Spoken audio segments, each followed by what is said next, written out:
আসসালামু আলাইকুম ওয়া রাহমাতুল্লাহি ওয়া বারাকাতুহু। ওয়া আলাইকুম আসসালাম ওয়া রাহমাতুল্লাহি ওয়া বারাকাতুহু। ইন্নাল হামদালিল্লাহ নাহমাদুহু ওয়া নুসাল্লি আলা রাসূলিল কারীম, আম্মা বা'দ। আল্লাহ পাকের নিকট লাখ কোটি শুকরিয়া যে মহান আল্লাহ তাআলা আমাদেরকে পবিত্র শুক্রবার জুমার নামাজ আদায় করার জন্য মসজিদে আসার মতো তৌফিক দান করেছেন। এই জন্য মহান আল্লাহর নিকট শুকরিয়া আদায় করি, আলহামদুলিল্লাহ। আলহামদুলিল্লাহ। আজ জমাদিউ সানি মাসের প্রথম শুক্রবার ৩ তারিখ। আজকে আলোচনার বিষয় হলো নামাজ। আজকে ইনশাআল্লাহ নামাজ নিয়ে কিছু আলোচনা করার চেষ্টা করবো, আল্লাহ যদি তৌফিক দান করেন। আমিন। আল্লাহ তাআলা ইব্রাহিম আলাইহিস সালাম সম্পর্কে বলেন, হে আমার রব, আমাকে সালাত প্রতিষ্ঠাকারী করো এবং আমার বংশধরদের মধ্যে থেকেও। এটা সূরা ইব্রাহিমের ৪০ নম্বর আয়াতের অর্থ। তাহলে হযরত ইব্রাহিম আলাইহিস সালাম আল্লাহর কাছে প্রার্থনা করতেছেন, আমাকে সালাত প্রতিষ্ঠাকারী করো এবং আমার বংশধরদের মধ্যে থেকেও। হযরত ঈসা আলাইহিস সালাম সম্পর্কে সূরা মারিয়ামের ৩১ নম্বর আয়াতে আল্লাহ তাআলা বলেন, এবং তিনি আমাকে নির্দেশ দিয়েছেন যতদিন জীবিত থাকি ততদিন সালাত ও যাকাত আদায় করতে। তাহলে এটা কার সম্পর্কে বলা হয়েছে? হযরত ঈসা আলাইহিস সালাম। তাহলে বোঝা গেল ইব্রাহিম আলাইহিস সালামের সময় কি ছিল? নামাজ ছিল। ঈসা আলাইহিস সালামের সময় নামাজ ছিল। এমনকি আর অন্যান্য নবী যারা ছিলেন, হযরত ইসমাইল আলাইহিস সালাম সম্পর্কে বলেন, সে তার পরিবারবর্গকে সালাত ও যাকাত প্রদানের নির্দেশ দিত এবং সে ছিল তার রবের সন্তোষজনক। তাহলে সূরা মারিয়ামের ৫৫ নম্বর আয়াতে ইসমাইল আলাইহিস সালাম সম্পর্কে আল্লাহ তাআলা বলেন, সে তার পরিবারবর্গকে সালাত ও যাকাতের নির্দেশ দিত এবং সে ছিল তার রবের সন্তোষজনক। তো এইভাবে প্রত্যেকটা নবী রাসূলের উপর নামাজ ফরজ ছিল এবং তাদের উম্মতের উপর ছিল। আল্লাহ তাআলা যতগুলো ফরজিয়ত আমাদের উপর বিধান দিয়েছেন সেগুলো দিয়েছেন কার মাধ্যমে? হযরত জিবরাইল আলাইহিস সালামের মাধ্যমে। কিন্তু এই সালাতের জন্য আল্লাহ তাআলা আল্লাহর রাসূলকে কোথায় নিয়ে যান? এই মেরাজের রাত্রিতে আল্লাহর সাথে সাক্ষাৎ করেন। সেখানে আল্লাহ তাআলার সঙ্গে রাসূলুল্লাহ সাল্লাল্লাহু আলাইহি সাল্লামের কথোপকথন হয় এবং আল্লাহ তাআলা ৫০ ওয়াক্ত সালাত ফরজ করেন। সুবহানাল্লাহ। অতঃপর সেখান থেকে কমিয়ে মাত্র ৫ ওয়াক্ত নামাজ উম্মতে মুহাম্মদের জন্য ফরজ করা হয়।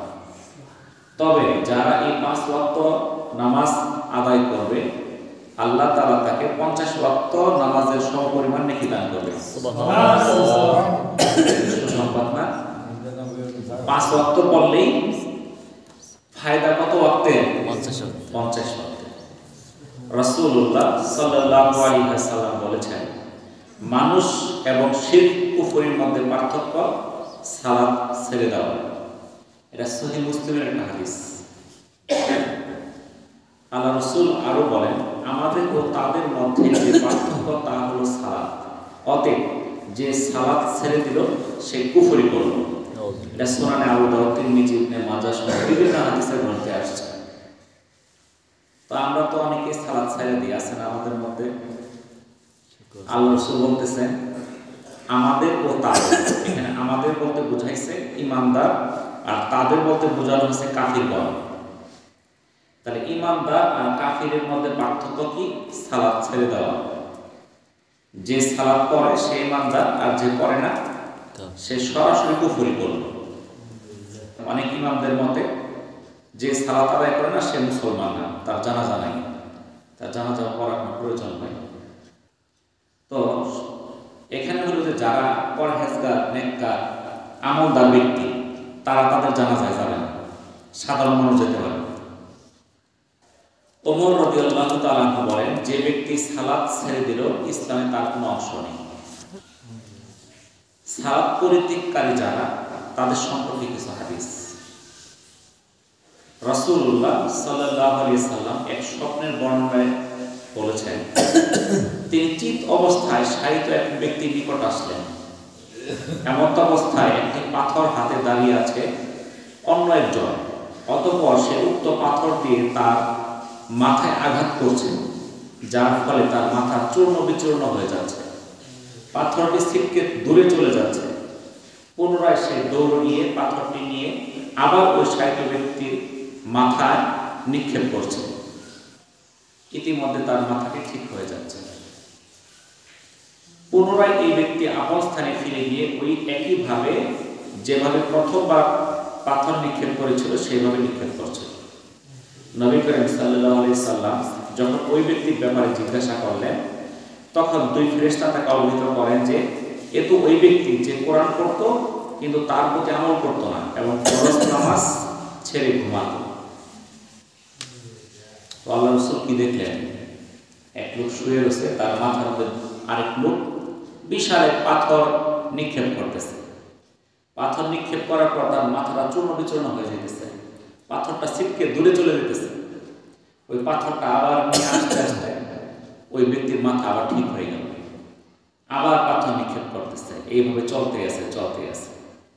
রাসূলুল্লাহ সাল্লাল্লাহু আলাইহি সাল্লাম বলেন, যে ব্যক্তি সালাতের হেফাজত করলো, সালাত তার জন্য কিয়ামতের দিন জ্যোতি, প্রমাণ ও নাজাতের ওসিলা হবে। সুবহানাল্লাহ। আর যে সালাতের হেফাজত করলো না, তার জন্য সালাত কিয়ামতের দিন জ্যোতি, প্রমাণ ও নাজাতের ওসিলা হবে না। ফিরাউন, হামান, উবাই ইবনে খালফের সঙ্গে তার হাসর হবে। এটা মুসনাদে আহমদের হাদিস। তাহলে যে নামাজ আদায় করবে তার জন্য এই নামাজটা কিয়ামতের দিন জ্যোতি হবে, আলো হবে, প্রমাণ হবে, তার নাজাতের মুক্তির ওসিলা হবে। আর যে নামাজ আদায় করলো না, তার তো কিছুই নেই, নাজাতও নাই, জ্যোতিও নাই, ওসিলাও নাই। আর যারা নামাজ আদায় করলো না, তাদের হাসর নাসর কাদের সাথে হবে? ফিরাউন, হামান, উবাই ইবনে খালফ, কুখ্যাত কাফির যারা, ওই সকল কাফিরদের শাস্তি দেখলেও মানুষ ভয়ে আতঙ্কিত হয়ে যাবে, আর ওদের সঙ্গে হাসর নাসর হবে। এটা কত বড় একটা কঠিন কাজ। আল্লাহ তাআলা বলেন পবিত্র কোরআনে, তোমাদেরকে কিসে সাকার জাহান্নামে নিক্ষেপ করেছে? তারা বলবে, আমরা সালাত আদায়কারীদের অন্তর্ভুক্ত ছিলাম না। এটা সূরা আল মুদাসসিরের 42 এবং 43 নম্বর আয়াত। সাকার নামক একটা জাহান্নাম আছে, সেখানে তাদেরকে জিজ্ঞাসা করা হবে, তোমরা কেন এখানে, কি জন্য এই সাকার জাহান্নামে আছো? তখন তারা বলবে, আমরা সালাত আদায়কারীদের অন্তর্ভুক্ত ছিলাম না, অর্থাৎ নামাজ আদায় করত না। রাসূলুল্লাহ সাল্লাল্লাহু আলাইহি সাল্লাম বলেন, যে ব্যক্তির আসর সালাত ছুটে গেল, সে যেন তার পরিবার ও ধন সম্পদ নষ্ট হয়ে গেল। এটা সহিহ মুসলিমের একটা হাদিস। আজকে দেখেন আমাদের পরিবারের মধ্যে কত সমস্যা, এই বিশৃঙ্খলা, ছেলে এটা করতেছে, মেয়ে ওইটা করতেছে, আসান সমস্যা, ধন সম্পদ নষ্ট হয়ে যেতেছে, এদিক দিয়ে সেদিক দিয়ে, বিভিন্ন কারণে অকারণে শেষ। বন্যা, খরা, শিলাবৃষ্টি, এইটা ওইটা, কারেন্ট পোকা, কত রকম কিছু আছে। কিসের জন্য? তাহলে যে ব্যক্তি আসর সালাত ছেড়ে দিল, তার পরিবার, ধন সম্পদ সব নষ্ট হয়ে গেল। আল্লাহ তাআলা বলেন, তাদের পরে আসলো অপদার্থ পরবর্তীগণ, তারা তার সালাত নষ্ট করলো এবং প্রবৃত্তির অনুসরণ করলো, সুতরাং তারা অচিরেই গাইয়া প্রত্যক্ষ করবে।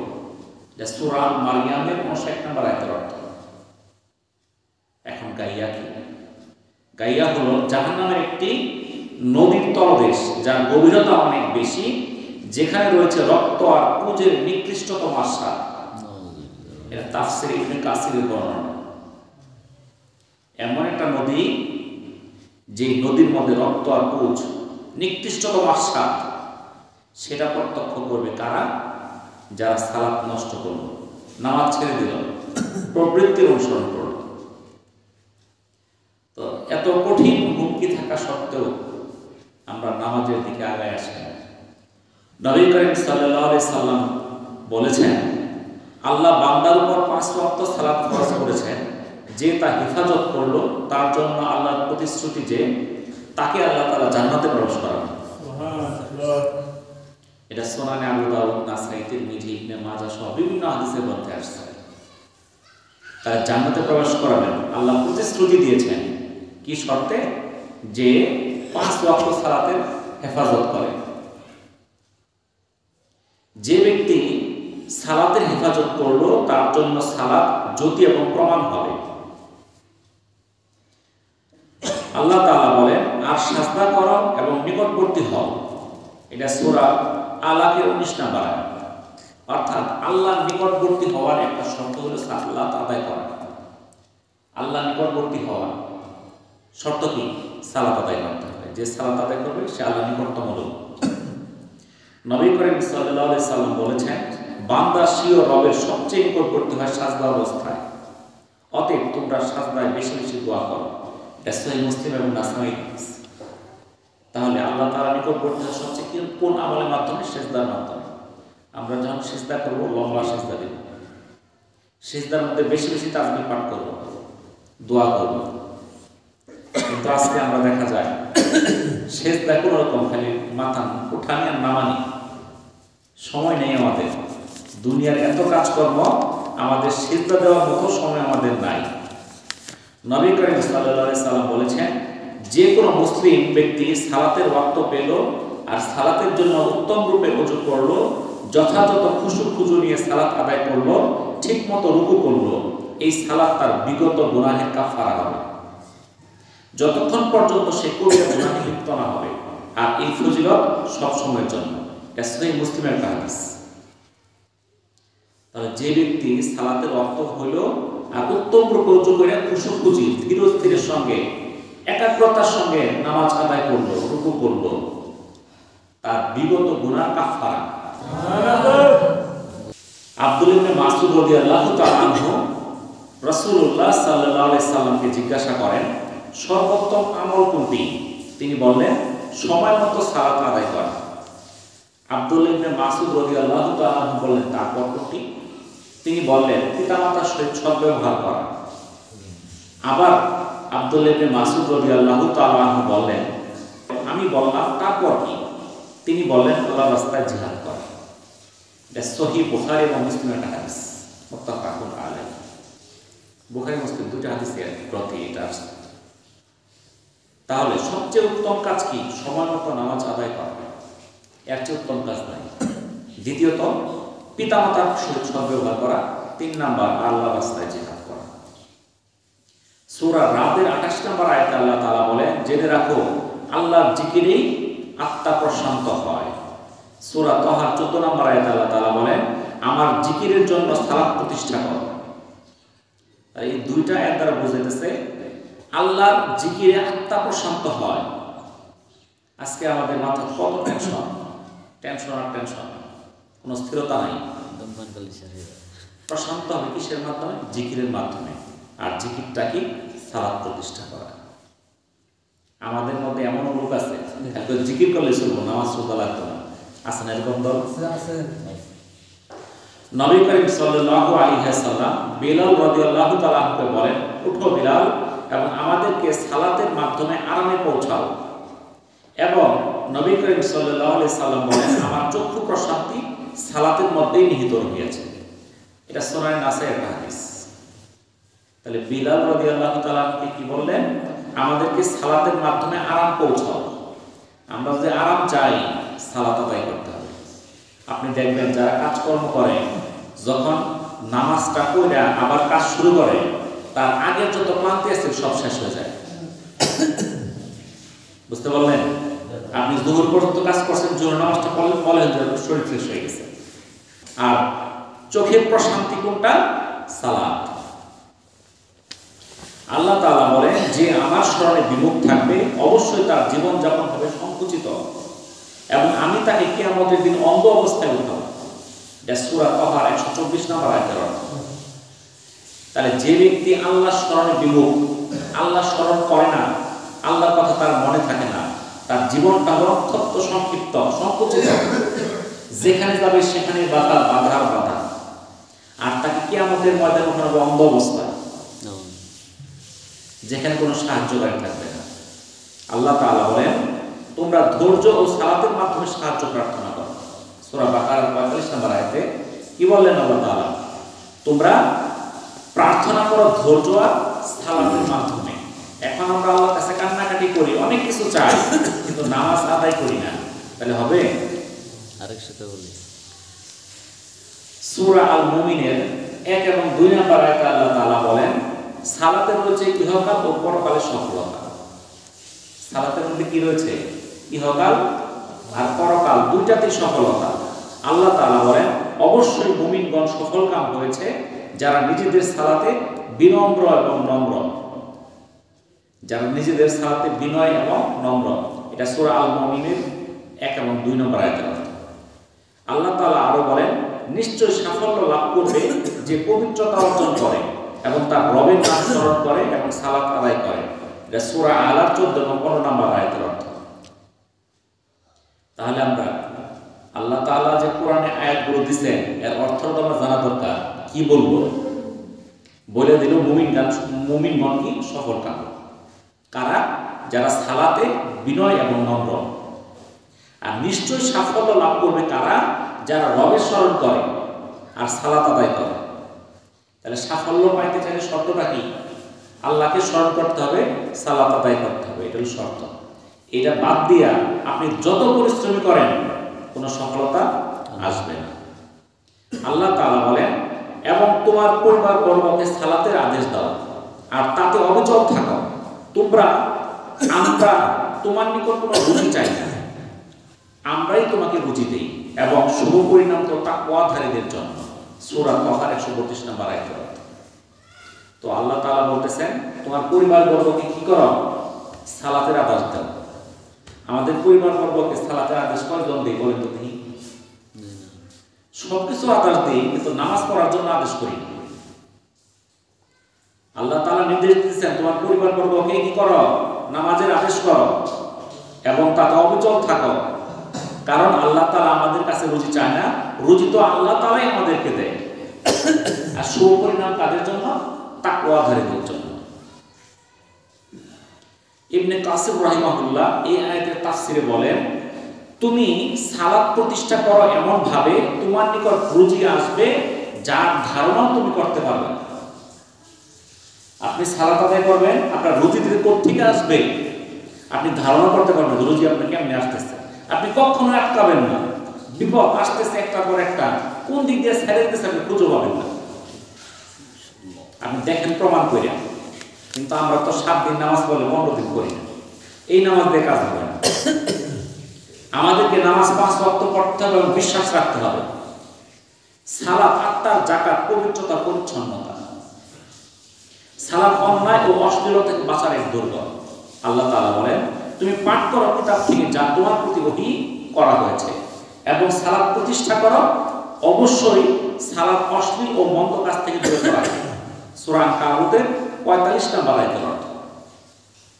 তাহলে যারা সালাত প্রতিষ্ঠা করবে এই সালাতের বিনিময়ে আল্লাহ তাআলা তাকে সকল অশ্লীল এবং মন্দ কাজ থেকে বিরত রাখবে। আমাদের মধ্যে কেউ কেউ কয় আগে ভালো হইল পরে নামাজ পড়িল। ঠিক, আগে তার নামাজ পড়তে হবে, তাহলে মন্দ কাজগুলো দূর হয়ে যাবে। এই জন্য আমাদেরকে সালাতের প্রতি 5 ওয়াক্ত সালাতের প্রতি কি করতে হবে? একাগ্রতা থাকতে হবে। নবী করিম সাল্লাল্লাহু আলাইহি সাল্লাম পিতামাতাকে এই ওসিয়ত করেন এবং বলেন যখন তোমাদের সন্তান 7 বছরের হয় তখন তাদেরকে সালাতের আদেশ করো এবং যখন তাদের বয়স 10-এ উপনীত হয় তাদেরকে সালাতের জন্য প্রহার করো এবং তাদের বিছানা আলাদা করে দাও। এটা সুনানে আবু দাউদ। তাহলে কত বছর বয়স হলে সালাতের আদেশ করতে হবে? কয় বছর? 7 বছর বয়স হলে সালাতের আদেশ করতে হবে। আর বয়স 10 হয়ে গেছে এরপরে নামাজ পড়ে না, প্রহার করতে হবে।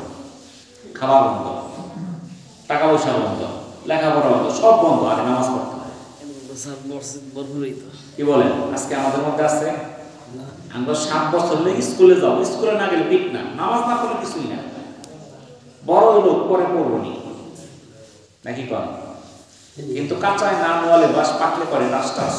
এই যে আমরা মোড়ল বাস তুললাম, যদি শুকায় যায় কাজ হবো, কাঁচা থাকলে কিন্তু যে আমরা খুশি আমরা বেগাই যাবো। তাহলে এই যে আমরা 7 বছরে 10 বছর পোলাপানা নামাজের আদেশ করি না, যখন বয়স ওটা 20-30 তখন তো পোলাপানা আমার কথা শুনে না। তাই আমার দামি কামাই করি, বেশি কথা বলে ঘরতে বাই করি। কি কি কর তাই না? কিন্তু আপনি যদি ছোটবেলা থেকে নামাজের শিক্ষা দিতেন, সে যদি নামাজ আদায় না করতো, আপনি তো তার বাধ্য দিতে পারতেন, কারণ তখন তো আপনার রুজি শেখা, আর এখন তারটা আপনি খান। এই জন্য অল্প বয়সে নামাজের আদেশ করতে হবে। সালাত হলো ইহকাল ও পরকালের জন্য মুমিনদের দৃঢ়তা ও স্থিরতা। অতএব সালাত আদায়কারীর যখন সুখ আসে তখন সে কৃতজ্ঞতা প্রকাশ করে, আর তার জন্য উত্তম যখন কোনো বিপদ দেখা দেয় তখন সে ধৈর্য ধারণ করে, এবং সেটাও তার জন্য কল্যাণকর। কিন্তু বেনামাজির অবস্থা বিপরীত, সে হাহুতাশ করে, কৃতজ্ঞতা শুরু করে। একজন নামাজের বিপদ আসে, সে ধৈর্য ধরে, আল্লাহর কাছে আশা করে যে আমার বিপদ দূর হয়ে যাবে। আর যে আমাদের বিশ্বাস করে না, কি করে? কেউ সুইসাইড করে, কেউ ফাঁস টানায়, কেউ বিষ খায়, কেউ এটা করে ওইটা করে, আছে না? আল্লাহ তাআলা বলেন, মানুষ তো সৃজিত হয়েছে অতিশয় অস্থির রূপ চিত্তে। যখন বিপদ তাকে স্পর্শ করে তখন সে হাহুতাশ করে, আর যখন কল্যাণ তাকে স্পর্শ করে সে কৃপণ হয়। তবে সালাত আদায়কারী ব্যতীত যারা তাদের সালাতে সদা প্রতিষ্ঠিত, এটা সূরা আল মারিজের 19 থেকে 23 নম্বর আয়াতের অর্থ। তো আল্লাহ তাআলা বলে দিলেন, আমাদেরকে জানাই দিলেন, মানুষের কি চিত্তটা অস্থির, এদেরকে যখন বিপদ স্পর্শ করে হাহুতাশ করে, আর যখন টাকা পয়সা আসে, কল্যাণ আসে, তখন কৃপণ হয়ে যায়, তাই না? রাসূল করিম সাল্লাল্লাহু আলাইহি সাল্লাম বলেছেন, যে ব্যক্তি সকালের সালাত আদায় করলো সে আল্লাহর জিম্মায় থাকবে। কেউ যেন আল্লাহর এই জিম্মাদারি নষ্ট না করে। যে কেউ তাকে হত্যা করবে, আল্লাহ তাকে পাকড়াও করবেন, এবং আল্লাহ তাকে অধমুখী করে জাহান্নামে নিক্ষেপ করবেন। এটা সহিহ মুসলিমের হাদিস। সকালের নামাজ বলতে ফজরের নামাজ। যে ব্যক্তি ফজরের নামাজ আদায় করবে সে কার জিম্মায় চলে যাবে? আল্লাহর জিম্মায়। আর যদি কেউ কোনো মানুষ হত্যা করে, তার শাস্তি কি? জাহান্নাম। সালাত আদায় করলে আল্লাহ তাআলা ভালোবাসা অর্জন হয়। আল্লাহ তাআলা বলেন, আল্লাহ বেশি বেশি পবিত্রতা অর্জনকারীদেরকে পছন্দ করেন। সূরা আত-তাওবার 108 নম্বর আয়াত। পবিত্রতা কারা অর্জন করে? কত দেখি? যারা নামাজ পড়ে, এরাই তো নাকি করে? যারা নামাজ পড়ে এদের পবিত্রতা দরকার। তো এখন আমরা এই যে সালাত আদায় করি, এই সালাতের মধ্যে কিছু আমাদের ত্রুটি হয়ে যায়। সূরা আল মাউনের 4 এবং 5 নম্বর আয়াতে আল্লাহ তাআলা বলেন, সুতরাং দুর্ভোগ ওয়াইল জাহান্নামের একটি স্থান সেই সালাত আদায়কারীদের যারা তাদের সালাত সম্পর্কে উদাসীন। ওয়াইল নামক একটা জাহান্নাম আছে, সেখানে দুর্ভোগ কারা? সালাত আদায়কারী যারা সালাত সম্পর্কে উদাসীন। এরা কিন্তু সালাত আদায় করত, কিন্তু সালাত সম্পর্কে উদাসীন। এই সম্পর্কে আল্লাহ তাআলা সূরা নিসার 103 নম্বর আয়াতে বলেন, নির্ধারিত সময়ে সালাত আদায় করা মুমিনদের জন্য অবশ্যই কর্তব্য। কোন সময় নামাজ আদায় কর্তব্য? নির্ধারিত সময়। এন্ড ফজর নামাজ যদি আপনি 10টার সময় পড়েন, আদায় হবো? যোহর পড়েন বিকালে, আসর পড়েন সন্ধ্যার সময়, মাগরিব পড়েন এশার সময়, হবে? ইবনে কাসির রাহিমাহুল্লাহ তার বর্ণনা তাফসীর ইবনে কাসিরে বলেন, হজের মতো সালাতেরও সময় নির্ধারিত। অতঃপর তিনি বর্ণনা করেন, ইবনে মাসউদ রাদিয়াল্লাহু তাআলা আনহু বলেন, হজের মতো সালাতেরও এক নির্দিষ্ট সময় রয়েছে। হজ প্রতিদিন করা যায়? আপনি যদি আজকে 1 কোটি টাকা দিন হজ করতে যাব, হজ করতে কোন দিন? জিলহজ মাসে 8 থেকে 8, 9, 10, 11, 12 ওই দিন ছাড়া হজ করা যাবে? আরাফার ময়দানে থাকতে হবে 9 জিলহজ, আর বাকি 364 দিন থাকলে হজ হবে না, ওই দিনই থাকতে হবে। নির্দিষ্ট দিন না, কেউ যদি আজকে না কালকে যা হজ করবে হবো। এরকম ভাবে নামাজটার একটা ওয়াক্ত আছে, এই ওয়াক্তের মধ্যেই নামাজ আদায় করতে হবে। এটা 1 নাম্বার। 2 নাম্বার, মসজিদে জামাতবদ্ধভাবে সালাত আদায় করতে হবে। একলা একলা ঘরের মধ্যে ফরজ নামাজ একলা একলা ঘরে আদায় করলে হবে না। আপনি ঘরে পড়বেন, সুন্নত পড়বেন, নফল পড়বেন, যেখানে খুশি সেখানে পড়বেন, সমস্যা নাই। কিন্তু যখন ফরজ হবে, ফরজ নামাজগুলো মসজিদে এসে জামাতে আদায় করতে হবে। রাসূলুল্লাহ সাল্লাল্লাহু আলাইহি সাল্লাম বলেন, যে ব্যক্তি আযান শুনলো অতঃপর সবই উজর ব্যতীত মসজিদে উপস্থিত হলো না, তার সালাত হবে না। এটা সুনানে আবু দাউদ, তিরমিজি, নাসাই, ইবনে মাজাহ একটা হাদিস। আজকে আমরা আযান শুনি, দোকানে নামাজ পড়ে ফেলি, বাড়ির মধ্যে নামাজ পড়ে ফেলি, ক্ষেতের ধারে নামাজ পড়ে ফেলি, কোনো কারণ নাই, আমার আসার মতো সুযোগ আছে। যদি একজন বিপদ থাকে না, তার উপায় নাই যাওয়া, ওটা আলাদা জিনিস। 2 নাম্বার, সে আজান শুনলো এরপর মসজিদে যায় না, সে ঘরে বসে পড়ে। 3 নাম্বার হলো রাসূলুল্লাহ সাল্লাল্লাহু আলাইহি সাল্লাম বলেন, শপথ ওই সত্তার যার হাতে রয়েছে আমার প্রাণ, আমি ইচ্ছা পোষণ করছি যে কাঠ জ্বালানি একত্রিত করার আদেশ দিব এবং এক ব্যক্তিকে আদেশ দিব সে যেন সালাতের ইমামতি করে। অতঃপর যে মসজিদে আসেনি আমি তার ওই সমস্ত ব্যক্তিদের নিকট গিয়ে তার বাড়ি ঘর জ্বালিয়ে দিই। এটা সহিহ বুখারী এবং মুসলিমের হাদিস। আল্লাহ রাসূল বলতেছে, আমার ইচ্ছা হয় একজনকে ইমাম নিযুক্ত করে সালাতের সময় মানুষের বাড়িতে যায়, যারা বাড়িতে নামাজ পড়তেছে তাদের ঘরে আগুন জ্বালাই দিই।